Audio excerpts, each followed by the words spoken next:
but the opportunity is in the partnership and what we can build together. And we have done that in the past. And part of that, as the President just said, is with respect to our own security. And my government is committed for a step change in our investment in Canadian security and our partnership.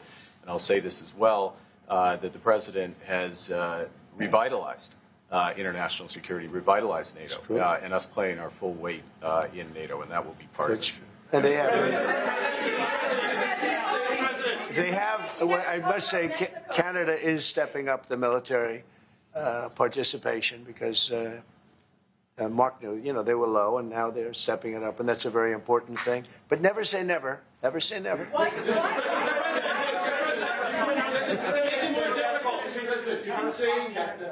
What would it take to get the tariffs off of Canada? Well, we'll be talking about different things. Like, we want to protect our automobile business, and so does Mark. But we want to make the automobiles, and we want to, we have a tremendous abundance of energy, more than any country. We have, just in Alaska alone, ANWR has been reopened now. ANWR is probably the largest find anywhere in the world. They say it's larger than Saudi Arabia. I don't know, but it's a lot. But we have tremendous amounts of energy. Other countries don't. We're both lucky in that way. They have energy. We have energy. We have more than we can ever use and more than we could ever sell, actually. And you have the same thing. So we're two countries that are very lucky. If you look at China, they don't have that. It's a big disadvantage. Other countries, most countries don't have. Most countries don't have that. So Canada and us, we have a lot of advantages over other places.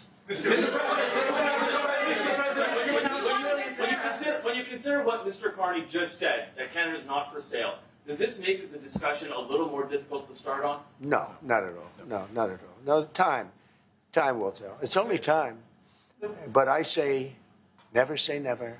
I've had many, many things that were not doable, and they ended up being doable, and only doable in a very friendly way. But if it's to everybody's benefit, Canada loves us, and we love Canada. That's, I think, the number one thing that's important. But we'll see. I mean, over time, we'll see what happens. China. I was hoping you could clarify something. Earlier this morning,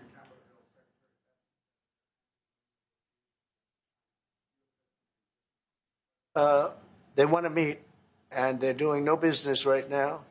And those ships are turning around in the Pacific Ocean. Big turn. Those are big ships. Those ships take about 10 miles to turn.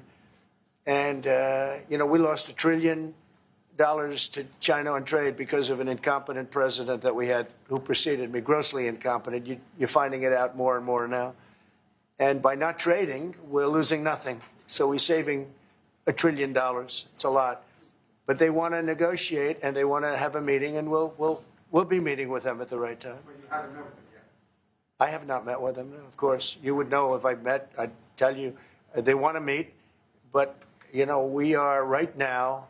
Look, they're suffering greatly. Their economy is suffering greatly because they're not doing trade with the U.S. And they made most of their money off the U.S. Don't kid yourself. They don't make the money off other countries like this. And they were making. We had a trade imbalance. We had a deficit, or they had a surplus. Another way of saying it, of more than $1 trillion. Think of it, more than $1 trillion. And because of 145%, that's the only reason. But because of they have now 145% tariff. There's no trading. You can't trade with 145%. We are, therefore, making, in a certain way, I guess, $1.1 trillion. In other words, we're not losing $1.1 trillion. Our deficit is much better. When I started, I say we were losing billions of dollars a day on trade. That's rapidly turning around. We looked at numbers this morning. So we were losing, the United States during Biden was losing more than, I won't even give you numbers because they're so embarrassing, but billions of dollars a day on trade. Those numbers are rapidly turning between the tariffs. Don't forget, we're now getting 25% on cars, 25% on aluminum, 25% on steel, and maybe more importantly, massive numbers of companies are moving into the United States. Honda, we have tremendous, the car companies are moving in at levels we've never seen before. The biggest investment ever made in the United States is being made right now. Trillions of dollars. I would say we could be at $9 trillion. You could go back to other presidents. They haven't had $1 trillion for their entire term. Look at Biden. He had bad numbers. People were leaving. They weren't coming in. They were leaving with Biden, and he didn't know the difference. The only thing he knew is people coming in. You know who they were? Illegal immigrants, okay, from prisons, from mental institutions, from all sorts of places that weren't good, from gangs, from Venezuela. They were coming in, and they were criminals and murderers. 11,888 people that murdered, and at least half of them murdered more than one person. This is what Biden led into our country. I'm bringing in big companies. We have Apple is investing $500 billion. We have Jensen, as you know, is going to be 500 biggest chip maker, or chip thinker, I call him.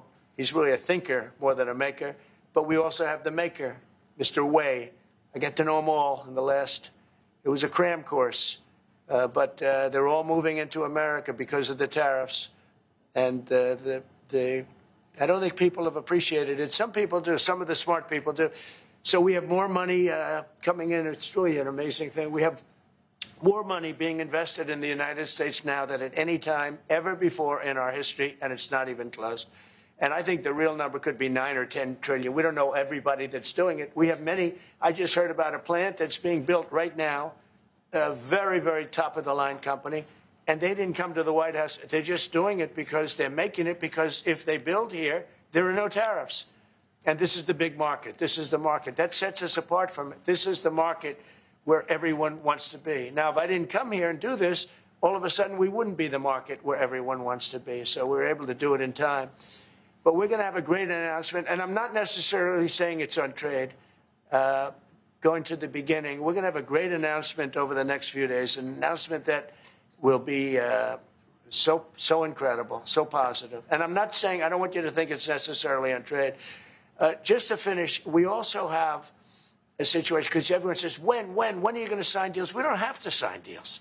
We could sign 25 deals right now, Howard, if we wanted. We don't have to sign deals. They have to sign deals with us. They want a piece of our market. We don't want a piece of their market. We don't care about their market. They want a piece of our market. So we can just sit down, and I'll do this at some point over the next 2 weeks, and I'll sit with Howard and Scott and with our great vice president, who has done a really good job. We have some good news to report on a lot of fronts. But JD will be there, and Marco, and we're going to sit down, and we're going to put very fair numbers down, and we're going to say, here's what this country, what we want, and congratulations, we have a deal. And they'll either say, great, and they'll start shopping, or they'll say, not good, we're not going to do it. I said, that's okay, you don't have to shop. Now, we may think, well, they have a right, you know, that maybe we were a little bit wrong, so we'll adjust it. And then you people will say, oh, it's so chaotic. No, we're flexible. But we'll sit down, and we'll, at some point, in some cases, we'll sign some deals. It's much less important than what I'm talking about. For the most part, we're just going to put down a number and say, this is what you're going to pay to shop. And it's going to be a very fair number. It'll be a low number. We're not looking to hurt countries. We want to help countries. We want to be friendly with countries. But you keep writing about deals, deals. When are we going to sign? When? It's very simple. We're going to say, in some cases, we want you to open up your country. In some cases, we want you to drop your tariffs. I mean, India, as an example, is one of the highest tariffs in the world. We're not going to put up with that. And they've agreed already to drop it. They'll drop it to nothing. They've already agreed. They would have never done that for anybody else but me. So we're going to put down some numbers, and we're going to say our country is open for business. And they're going to come in, and they're going to pay for the privilege of being able to shop in the United States of America. It's very simple. It's very simple. So I wish they'd keep, stop asking, how many deals are you signing this week? Because one day we'll come and we'll give you 100 deals. And they don't have to sign. All they have to do is say, oh, we'll start sending our ships right now to pick up whatever we want or to bring whatever we want. It's very, very simple. And I think my people haven't made it clear. We will sign some deals. But much bigger than that is we're going to put down the price that people are going to have to pay to shop in the United States. Think of us as a super luxury store, a store that has the goods. You're going to come and you're going to pay a price, and we're going to give you a very good price. We're going to make very good deals, and in some cases, we'll adjust. But that's where it is. And we've been ripped off by everybody for 50 years, and we're just not going to do that anymore. We can't do that. And we can't let any country do that to us. We're just not going to do it anymore. Can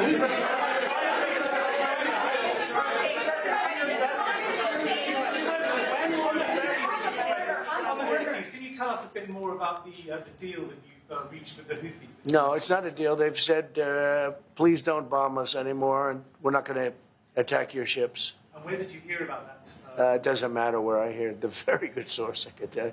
Very, very good source. Would you say, Marco? I would say pretty good, right, JD? A very good source. No, they don't want to be. They don't want to be. They don't want to be bombed anymore. You know, I sort of thought that would happen. No, behind you, please. Clarifying something you said on USMCA. Is the U.S. prepared to walk away from that pact? From what pact? USMCA. No. It's fine. It's there. It's good. We use it for certain things. It's there. We have the USMCA is a good deal for everybody. I won't say this about Mark, but I didn't like his predecessor. I didn't like a person that worked for. She was terrible, actually. She was a terrible person. And she really hurt that deal very badly because she tried to take advantage of the deal and she didn't get away with it. You know what I'm talking about. But so, you know, we had a bad relationship having to do with the fact that we disagreed with the way they viewed the deal. And we ended it. You know, we ended that relationship pretty much. The USMCA is great for all countries. It's good for all countries. We do have a negotiation coming up over the next year or so to adjust it or terminate it. Mr. President, I'll say a word on USMCA, if I may, Mr. President. It is a basis for a broader negotiation. Some things about it are going to have to change. And part of the way you've conducted these tariffs has taken advantage of existing aspects of USMCA. So it's going to have to change. There's other elements that are come, and that's part of what we're going to discuss. Right. During the campaign, Prime Minister Carney talked about the American betrayal. How do you react if Canada decided not to shop in the American store as much as before and decided to partner with other countries? Well, we don't do much business with Canada from our standpoint. They do a lot of business with us. We're at like 4%. And usually those things don't last very long. You know, we have great things, great product. The kind of product we sell, nobody else can sell, including military. Look, we make the best military equipment in the world, and Canada buys our military equipment, which we appreciate. But we make the best military equipment in the world by far, the missiles, the submarines, everything. Everything we have is really top-notch. I rebuilt our military during our last term. Stupidly, we gave some away to Afghanistan, which shouldn't have happened. But that was, I think it was the most embarrassing moment in the history of our country. It was just very incompetent people. But if you look, the man that's now the head of our Joint Chiefs, he led the attack on ISIS for me. That's why he's the head of the Joint Chiefs. And Raisin Kane, he was unbelievable. And as you know, we defeated ISIS in 3 weeks. It was supposed to take 5 years. We did it in 3 weeks. And he ran the campaign. I said, I like him. But I knew him before. I went to Iraq, and we agreed to a plan, and that was the plan. And as you know, we did it in record time. So we have the best equipment in the world. We have the best, a lot of things. And but Canada, it does a lot more business with us than we do with Canada. Yeah. Mr. President, your investments, Mr. President, when do you think the investments that you've announced, the trillions, will finally hit economic data this year? When you're saying about the tariffs? No, about the investments that you've announced. Oh, it's hitting right now. Look, they're already starting AI plants. These are not people that look for financing. That's a good thing. You know, in real estate, you get a site, then you have to look for financing, you have to get your zoning, 5 years later you start building, you get a bank, then the bank's no good. And these people have massive amounts of cash. The CHIPS Act was a ridiculous thing because that doesn't get them to build. All we did is hand very wealthy companies money. the CHIPS Act that was done by Biden. Billions, we give them billions of dollars. They don't even have to do anything with it. And then if you weren't, if you didn't have, and I don't want to be a wise guy, but if you didn't go with the DEI, if you didn't go with all of the different things woke, if you weren't woke, you couldn't even use the money. You had to have a certain percentage of this and that and that and that. It's impossible to have. The people, the companies actually complained to me. They said they gave me all this money, but nobody can get these people to do anything. I mean, look, President Obama, and if he wanted help, I'd give him help because I'm a really good builder and I build on time, on budget. He's building his library in Chicago. It's a disaster. And he said something to the effect, I only want DEI, I only want woke. He wants woke people to build it. Well, he got woke people, and they have massive cost overruns. The job is stopped. I don't know. It's a disaster. And I don't like that happening because I think it's bad for the presidency that a thing like that should happen. He's got a library that's a disaster.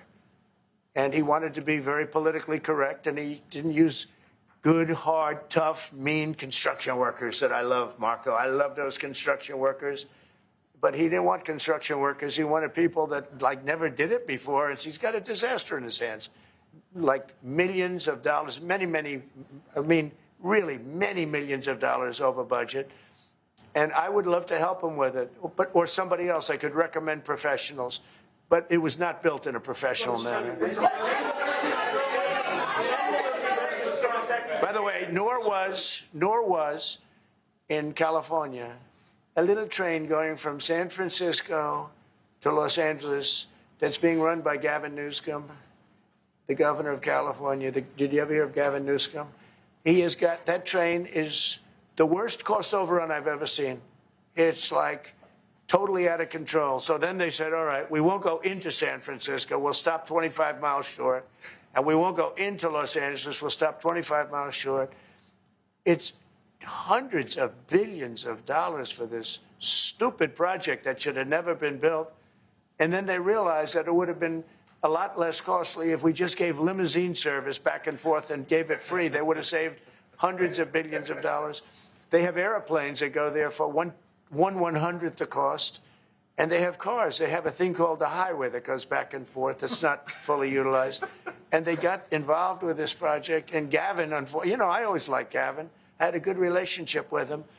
I just got him a lot of water. You know, I sent in people to open up that water because he refused to do it.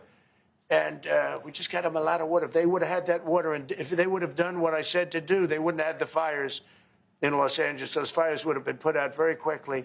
But if you think about it, and you got to take a look at this, it's the worst cost overrun I've ever seen. I've watched a lot of stupid people build a lot of stupid things, but that's the worst cost overrun I've ever seen, what's happening between San Francisco and Los Angeles. And you ought to ask about that because this government is not going to pay. I told our very great new Secretary of Transportation, he's doing a good job, Sean Duffy, I said, we're not going to pay for that thing. They are just, it's out of control. This is something that you don't have things like this. It's not even conceivable. Like 30 times over budget, 30 times. It's the craziest thing and now it's hundreds of, it was supposed to be a simple train. And I think the media should take a look at it. And I'd love him to run for president on the other side. You know, I'd love to see that. But I don't think he's going to be running because that one project alone, well, that and the fires and a lot of other things, pretty much put him out of the race. Mr. President,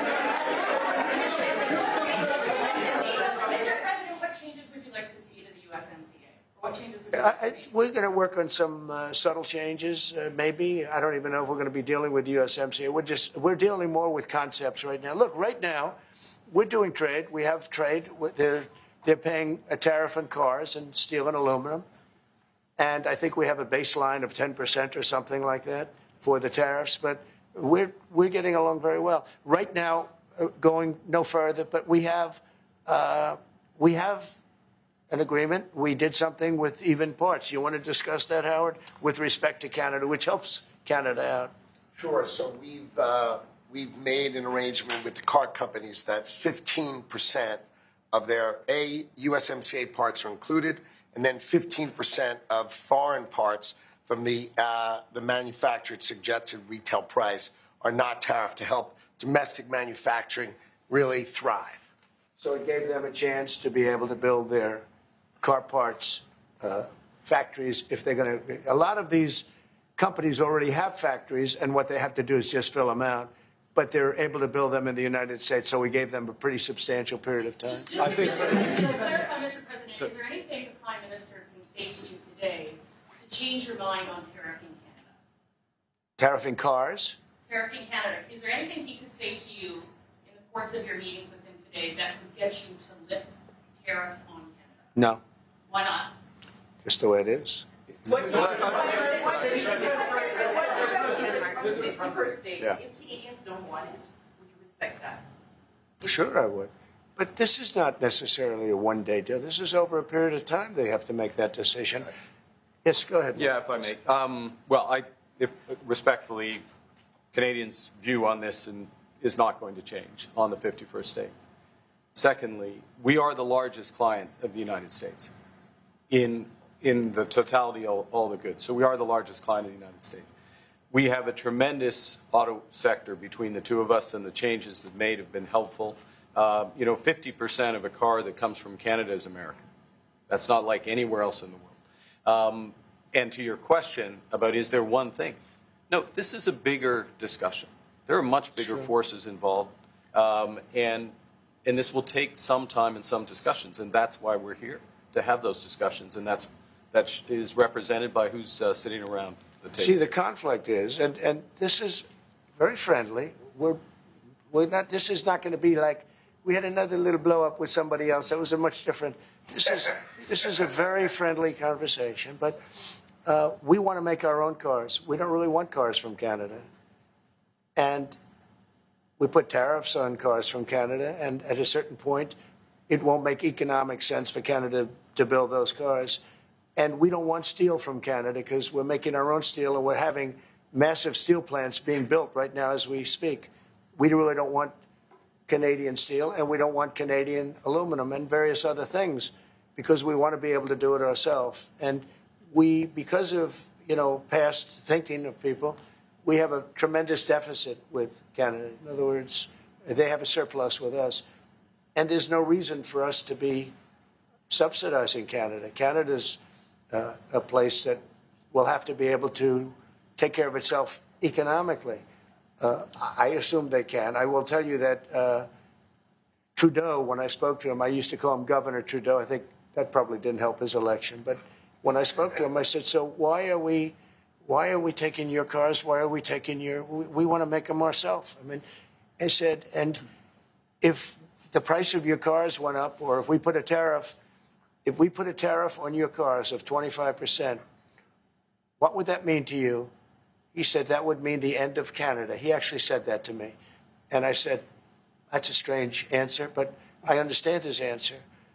But no, I mean, it's hard to justify subsidizing Canada to the tune of maybe $200 billion a year. We protect Canada militarily, and we always will. We're going to, that's not a money thing. But we always will. But, it's not fair. But why are we subsidizing Canada $200 billion a year, or whatever the number might be? It's a very substantial number. And it's hard for the American taxpayer to say, gee whiz, we love doing that. Thank you very much. We're going to have a very substantial. Thank you. Thank you very much.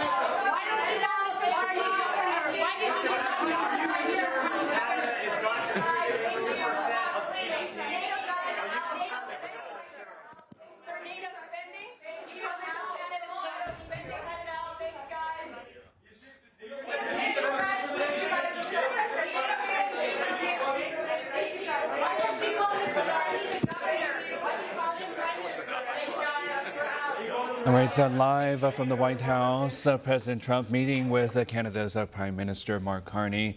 President Trump said regardless of anything, the U.S. will be friends with Canada, adding he has a lot of respect for Canadians. Well, Trump was asked about Canada becoming a part of the U.S., and he said that there would be lots of benefits for Canada, including massive tax cuts and free military. Carney said Canada will never be for sale, but added Canada is invested in working with the U.S. on different issues.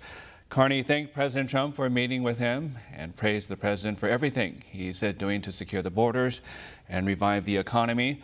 President Trump said the two will discuss everything from the USMCA trade agreement to tariffs.